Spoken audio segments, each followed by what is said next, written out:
آپ کا ہوسٹ. آپ دیکھ رہے ہیں سلیم خٹک یوٹیوب چینل. اسے آپ لازمی سبسکرائب کریں, کمنٹس اور لائکس بھی ضرور دیں. شکریہ. ناظرین, جنرل محمد ضیاء الحق صاحب کی آئیڈیالوجی کیا ہے, یہ آج کا ٹاپک ہے. اس حوالے سے جنرل محمد ضیاء الحق نے 11 سال حکومت کی. ضیاء الحق صاحب 4 اسٹار جنرل تھے اور پاکستان کے 16ویں صدر, اور آپ نے بطور ہیڈ آف پاکستان 1978 سے 1988 تک رہے. آپ کی پیدائش 12 اگست 1924 جلندھر میں ہوئی, اور آپ کی شہادت جو کہ ایک C-130 کے کریش ہونے سے ہوئی 17 اگست 1988 بھاولپور میں, اور سروس آپ کی تھی 1934 سے 1988 تک, اور آپ کی تدفین شاہ فیصل مسجد اسلام آباد میں ہوئی. آپ کے جو بچے تھے ان کے نام اعجاز الحق, روبینہ سلیم اور قرۃ العین ضیاء. ناظرین, ملک میں کچھ بھی خراب ہو تو نشانہ جنرل ضیاء ہی کو بنایا جاتا ہے. ملک میں دہشت گردی ہو تو قصوروار جنرل ضیاء صاحب, ملک میں سیاستدان برے ہوں تو قصوروار جنرل ضیاء صاحب, پیٹ میں درد ہو تو قصوروار جنرل ضیاء صاحب. آخر یہ کیوں انہیں ہی قصوروار قرار دیا جاتا ہے؟ ناظرین, جب جولائی 5 1979 کو ماشاء اللہ لگا تو تب لوگوں سے تعارف ہوا جنرل ضیاء الحق صاحب کا. جنرل ضیاء الحق کے خطاب کہ مسٹر بھٹو کی حکومت ختم ہو چکی ہے, سارے ملک میں ماشاء اللہ نافذ کر دیا گیا ہے.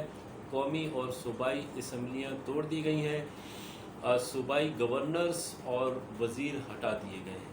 ناظرین, اس سے پہلے آپ کو کچھ حقائق بتاتا ہوں کہ 1967 میں اسرائیل نے فلسطین اور آس پاس کے علاقے پر قبضہ کر لیا, اور صرف 6 دن چلنے والی اس جنگ میں عربوں کو ٹھیک ٹھاک مار پڑی.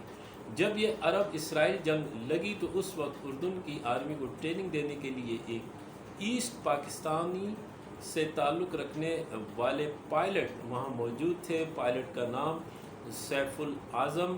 انہوں نے بھی اردن یعنی جارڈن کی ایئر فورس کی طرف سے فلائی کرتے ہوئے اسرائیل کے 3 جنگی جہاز مار گرائے. یہ آج بھی ایک ریکارڈ ہے.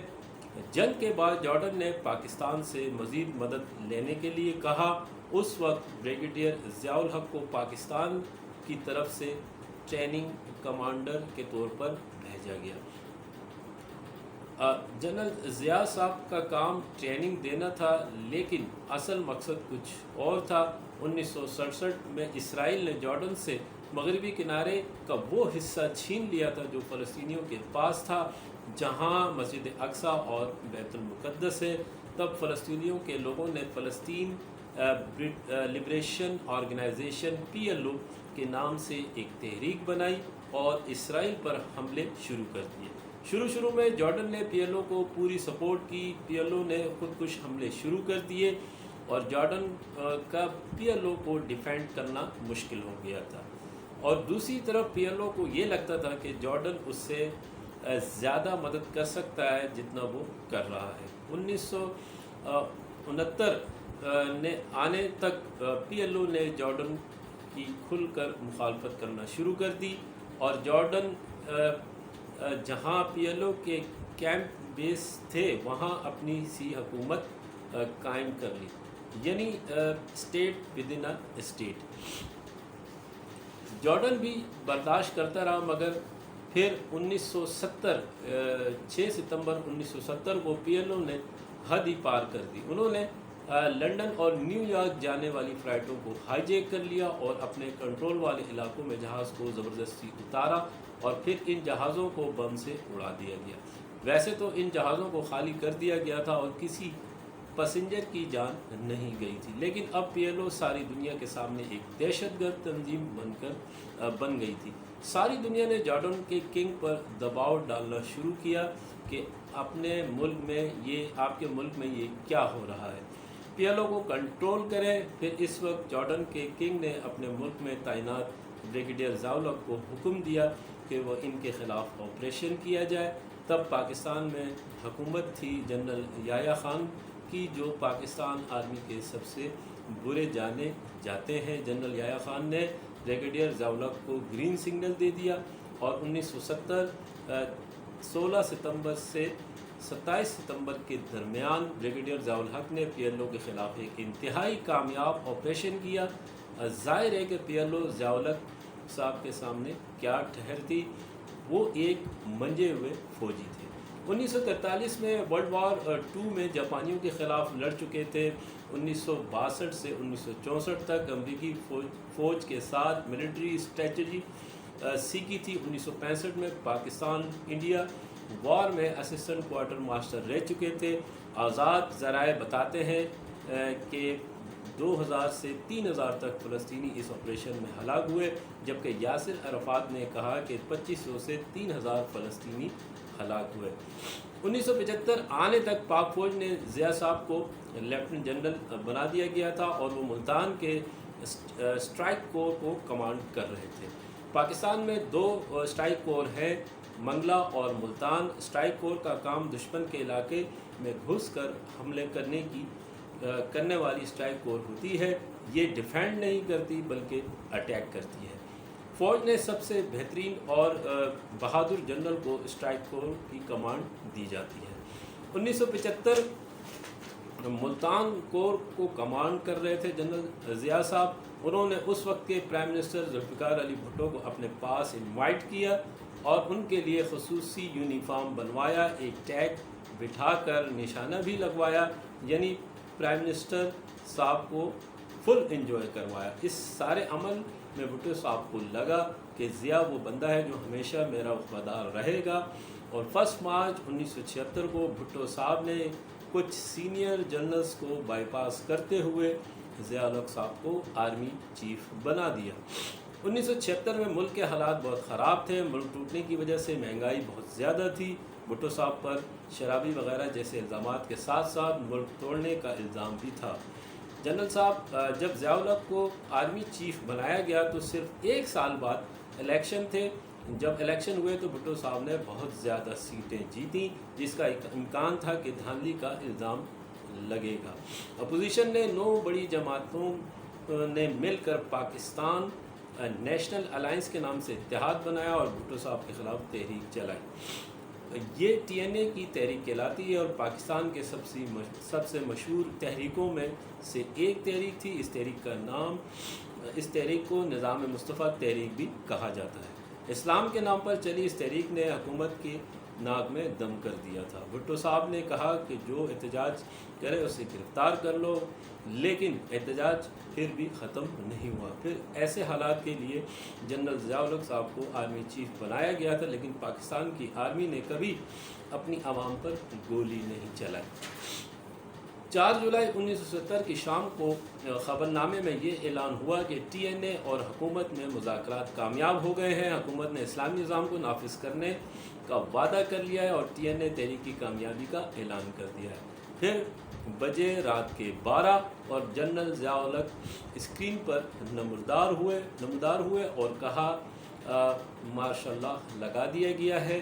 ماشاء اللہ لگانے کا جواز یہ دیا گیا کہ نظام مصطفیٰ تحریک کی وجہ سے ملک کے حالات بہت خراب تھے، اس لیے فوج کو مجبوراً آنا پڑا۔ جنرل صاحب نے اپنی تقریر میں یہ بھی کہا کہ ہم زیادہ سے زیادہ 90 دن کے لیے آئے ہیں اور 90 دن میں الیکشن کروائیں گے اور واپس چلے جائیں گے۔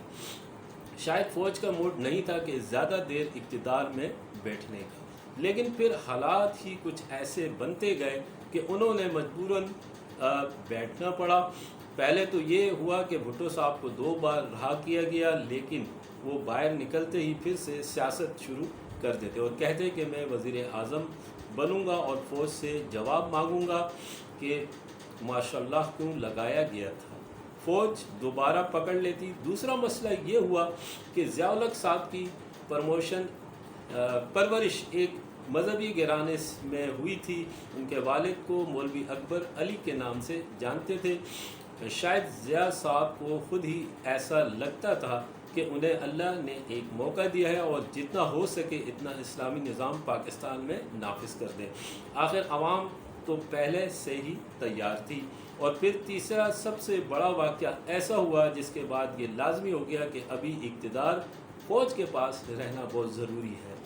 افغان وار 1979 میں سب سے بڑی ملٹری پاور روس نے افغانستان پر حملہ کر دیا اور پاکستان میں کہرام مچ گیا کہ پاکستان کے آس پاس کے سارے ممالک مثلا روس کے دوست تھے، یعنی بھارت، ایران بیسٹ فرینڈ تھے۔ جب افغانستان کی جنگ ہوئی تو پاکستان کو کاٹ کر روس گوادر حاصل کر لے اور made in Russia product trade عرب ممالک اور افریقہ تک رسائی کی جا سکتی ہے۔ یہ وہی پلان ہے جس پر پاکستان اور چائنا سی پیک پر کام کر رہا ہے۔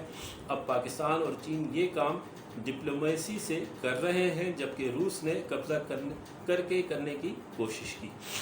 پاکستان نے فوراً رابطہ کیا امریکہ سے کہ بڑے بھائی، آپ کچھ سال پہلے ویتنام میں بہت مار پڑ چکی ہے، روس کے ہاتھوں آئیں، ذرا حساب برابر کر لیں، آپ ہمیں ڈالر دیں اور اسلحہ دیں، باقی ہم پر چھوڑ دیں، ہم دیکھ لیں گے۔ امریکہ مان گیا، لیکن اصل میں پاکستان ایک تیر سے دو شکار کر رہا تھا۔ ایک تو پاکستان اپنے آپ کو بچانا چاہتا تھا، دوسرا ایٹم بم بنانے کا خواب پورا کرنا چاہتا تھا۔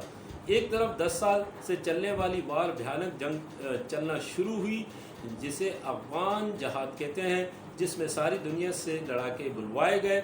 انہیں کہا گیا کہ ہم اسلام کی جنگ لڑ رہے ہیں، یہ لو اسلحہ یہودیوں کا اور جاؤ اسلام کی جنگ لڑو۔ دوسری جانب پاکستان ایٹم بم بنا رہا تھا۔ امریکیوں کو اس بات پر بہت غصہ تھا، لیکن انہیں پاکستان کی ضرورت تھی، اس لیے وہ زیادہ کچھ کر نہیں سکتا تھا۔ 1989 تک جب یہ افغان جنگ ختم ہوئی، تب تک روس کی کمر ٹوٹ چکی تھی۔ 2 سال بعد ملک بھی ٹوٹ گیا تھا۔ پاکستانی دماغ اور امریکی اسلحہ کا کمبینیشن بہت ہی خطرناک ثابت ہوا، لیکن اس دوران پاکستان نے ایٹم بم بنا لیا تھا، اعلان نہیں کیا پر ایٹم بم بن چکا تھا۔ اس کے بعد جنرل ضیاء کا سیاسی دور شروع ہوا۔ بھٹو صاحب کو قتل کی سازش میں پھانسی کے نتیجے میں شدید احتجاج کا ڈر تھا۔ اسے روکنے کے لیے اسلامی نظام کی باتیں ہونے لگی، نماز کمیٹیاں بنائی گئی، حدود آرڈیننس نفاذ ہوا، احترام رمضان آرڈیننس آیا، ملک میں لبرل اسٹائل آف لائف ختم ہونے لگ گیا، اور خود جنرل صاحب کی مونچھیں چھوٹی ہو گئی اور انہوں نے سگریٹ پینا بھی چھوڑ دیا۔ ضیاء الحق صاحب نے ایک ادارے کو استعمال کر کے پیپلز پارٹی کے خلاف 2 جماعتوں کو کھڑا کیا۔ ایک کا تعلق پنجاب سے تھا اور دوسری پارٹی کا تعلق سندھ یعنی کراچی سے، تاکہ پی پی کو ٹف ٹائم دیا جا سکے۔ پھر ایک دفعہ انڈیا پاکستان سے جنگ کا خطرہ بنا ہوا تھا، تب پاکستان اور بھارت کا میچ بھی انڈیا میں ہو رہا تھا، اور اچانک ضیاء صاحب نے کہا کہ میں بھارت میچ دیکھنے جاؤں گا۔ بھارت کے پرائم منسٹر راجیو گاندھی نے انہیں ایئرپورٹ پر ریسیو کیا۔ جب جنرل صاحب جہاز سے اترتے ہوئے آئے تو جنرل صاحب کو راجیو گاندھی نے گلے لگا لیا اور کان میں جنرل صاحب نے ہلکے سے کہا کہ ہمارے پاس ایٹم بم ہے، ایٹم بم واقعی ہے اور ہم چلا دیں گے اگر ضرورت پڑی۔ تو پھر کوئی جنگ نہیں ہوئی، جبکہ میچ پاکستان جیت چکا تھا۔ آخر میں جنرل ضیاء الحق ایک C-130 جہاز کے کریش میں، جو کہ بہاولپور سے اڑا تھا، میں شہید ہو گئے۔